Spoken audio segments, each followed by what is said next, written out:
I am Dr. Shereena Bibi, Associate Professor, Department of Computer Applications, MES College, Maramuli. Welcome to the session on processes in Linux. In this session, we are going to discuss the processes and different states of process in Linux. What is a process? Before going on to what is a process, we can see what is a program. A program is a set of machine code instructions and data stored in an executable image on disk and is as such a passive entity. But a process can be thought of as a computer program in action or an instance of a program. Linux is a multi-processing operating system. Its objective is to have a process running on each CPU in the system at all times to maximize CPU utilization. If there are more processors than CPUs, the rest of the processors must wait before a CPU becomes free until they can be run. Now we will discuss what is multiprocessing and what is scheduler. Multiprocessing is a process is executed until it must wait. Usually for some system resource, when it has this resource, it may run again. In a uniprocessing system, for example, DOS, the CPU would simply sit idle and the waiting time would be wasted. But in a multiprocessing system, many processes are kept in memory at the same time. Whenever a process has to wait, the operating system takes the CPU away from that process and gives it to another, more deserving process. It's the scheduler which chooses which is the most appropriate process to run next, and Linux uses a number of scheduling strategies.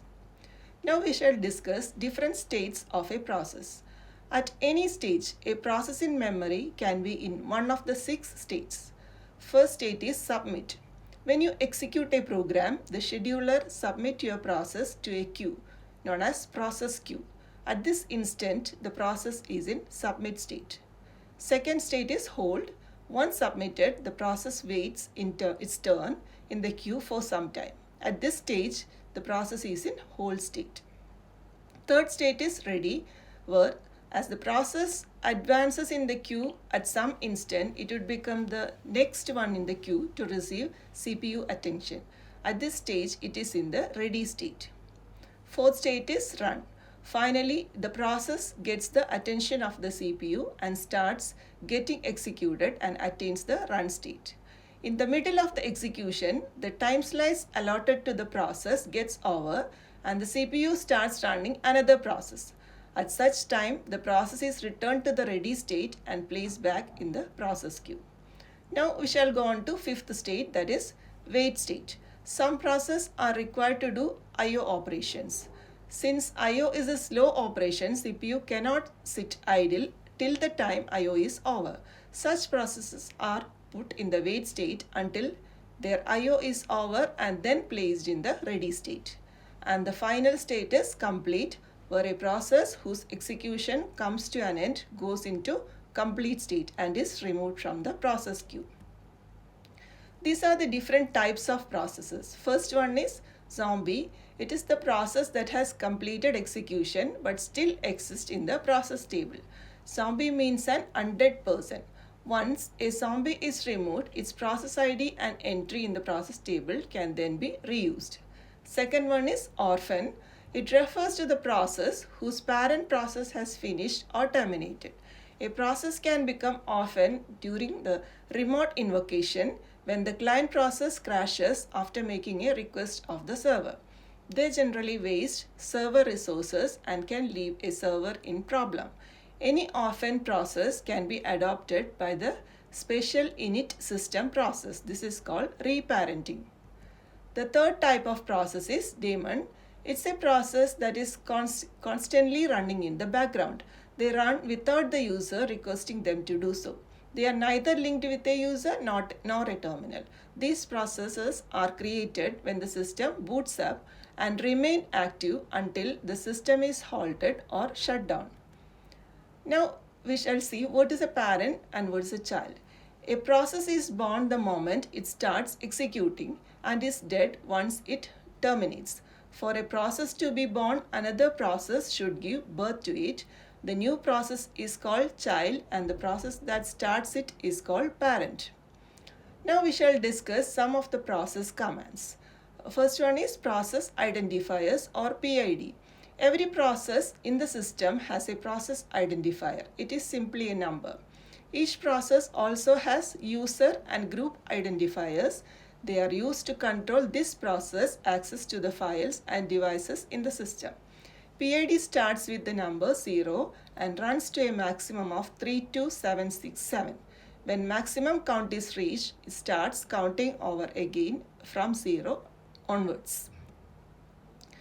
How to view the PID of any process? To view the PID of any process, we use the command ps at the prompt.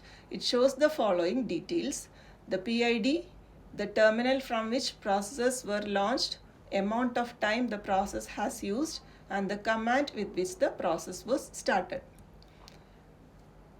PS command stands for process status. It is similar to the task manager that pops up in a Windows machine when we use Ctrl plus Alt plus del. The command is ps-a. To find out what a particular user is doing, the command is ps-u username. To find out the processes that has been launched from a single terminal, the command is ps-t terminal name. More information about the processes are obtained by the command ps-f. Now we shall see what is a kill command. Some of the reasons why you would like to terminate a process in the middle of its execution are given below. The first condition is the terminal has hung. A typical example of this is when you attempt to cat a directory file. Second one is the program which is running has gone into an indefinite loop and hence is not getting terminated. Third is the system performance has gone below acceptable limits because of too many processes running in the background. To carry out killing a process, first note the PID of the process to be killed using ps command and then use kill command. Kill command terminates running processes on a Linux machine. To use these utilities, you need to know the PID of the process you want to kill. The command is kill space PID. Kill, for example, kill 5001 means 5001 process is terminated. In order to kill the process, surely the command is kill -9 PID. Now, how to change process priorities? Though all the processes are equal, some processes are more equal than others. They can be made so by increasing their priority. The processes with higher priority would obviously get a time slot earlier and would be fired earlier than other processes in the queue. The priority of a process is decided by a number associated with it known as nice value of the process. The higher the nice value, the lower its priority. The nice value of a process can range from 0 to 39, with 20 is the default nice value of a process. Thus, a process with a nice value 25 would execute slower than one with a nice value of 20. Linux can run a lot of processes at a time, which can slow down the speed of some high priority process and result in poor performance.